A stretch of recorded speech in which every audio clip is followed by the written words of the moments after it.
Hello বন্ধুরা, আজকে তোমাদের জন্য একটা জলপাইয়ের রেসিপি নিয়ে আসলাম। কত সহজে দেখো জলপাইয়ের আচার বানানো যায়। প্রথমে আমি জলপাইগুলো সিদ্ধ করে নিলাম একটু কুচি কুচি করে। তারপর কড়াই আমি সরিষার তেল দিয়ে নিলাম। সরিষার তেল এই জায়গায় রসুন কুচি, দারচিনি, এলাচ, দুটো শুকনো মরিচ এগুলো দিয়ে দিলাম। দিয়ে তারপর ভালোভাবে নাড়াচাড়া করে একটু একটু ভেজে নেব।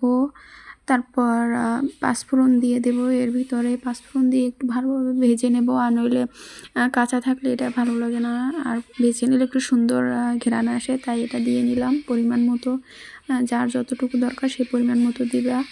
তারপর আমি জলপাইগুলো এগুলোর ভিতরে দিয়ে দিলাম, দিয়ে ভালোভাবে নাড়াচাড়া দিয়ে নিচ্ছি। এটা ভালোভাবে নাড়াচাড়া দিয়ে তারপর একটু হলুদের গুঁড়ো, একটু মরিচের গুঁড়ো এগুলো দিয়ে নিলাম, যাতে কালারটা ভালো আসে। আসলে কালার সুন্দর আসলে খেতেও ভালো লাগে ওই জিনিসটা।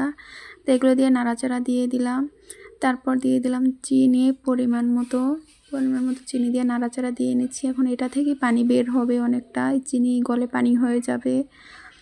তারপর দেখো নাড়াচাড়া দিয়ে নিচ্ছি। এই যে অনেকখানি দেখো পানি বের হয়ে গেছে চিনি থেকে। এখন আমি এটা ঢেকে দেব 20 মিনিটের জন্য। তারপরে যে অল্প আছে যে এগুলো সিদ্ধ হয়ে গেছে, এখন আমি মরিচের গুঁড়ো, শুকনো মরিচের গুঁড়ো, তারপর পাঁচফোড়ন গুঁড়ো করে দিয়ে দিলাম, এবং দিলাম ভিনেগার। যেহেতু আচারটা আমি অনেক দিন রাখতে চাই তাই আর কি। তো ভিনেগার দেওয়ার পর সব কিছু দেওয়ার পর একটু নাড়াচাড়া দিয়ে নিচ্ছি ভালোভাবে।